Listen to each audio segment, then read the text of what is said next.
napaisa. Amo Sige, lang ma'am. sakto ba ako tubaga? Pila daw edad ni Maria nga namapdos siya ni Jesus? Ako tubag 14 years old, sakto ba? Yes, ma'am. 14 to 16 years old. Kaya sa mga Hudiyo manggod, ang tawag ng edad sa ilaha nga pwede na magminyo sa panahon ni Ginoong Kristo 14 to 16 years old. Unya, ang description sa balaang kasulatan is batanong dalaga or birhen. Pag may birhen, refer na sa 14 to 16 years old. So mao na ang panahon ni Santa Maria kaniadto. Napaisa. Naunsa pagkaytabuha nga nahimo ang mga ginikanan ni Mama Mary si Saint Joaquin and Saint Anne nahimong santo. Siyempre, normal man gyud na nga pag oras gani nga ang imong anak gipili sa Dios, so nagpasabot nga ang imong ginikanan gitagaan sa lag responsibilidad nga una musubmitar sa Dios nga mo ay nagpili sa imong anak. Ikaduha, magpabilin nga magpuyo sa balaanong kahintang tungod kay ang imong anak gipili sa Dios nga mamahimong inahan sa manluluwa sa kalibutan.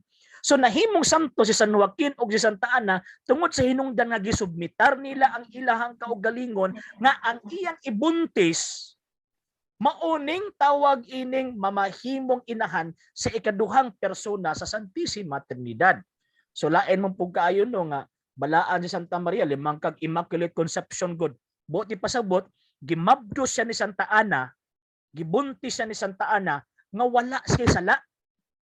So buot ipasabot, diha palang daan ang Espiritu Santo naglihok na sa iyang pamilya. Aron mahimugso ang babae nga magbitbit sa manluluwas sulod sa siyam kabulan. So nahimong balaan si Santa Ana o si San Joaquin tungod gihapon ni Ginoong Kristo kay kung wala pa si Kristo, diba may Maria.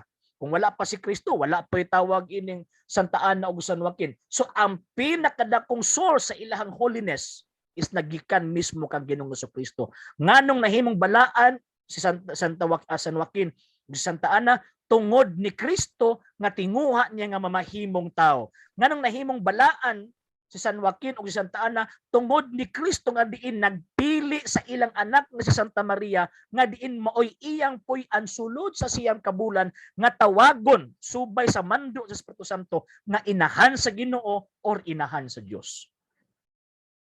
Okay, sakto. Kaya para ako ani siya, pag i-review na nila, ang ilang question nga gisend sa ako, nabasa. Pag-isend na nila sa Okay, salamat. Okay. Next question. Alang sa mga dugang videos and informations, just click like, subscribe, then click the notification bell for more updates.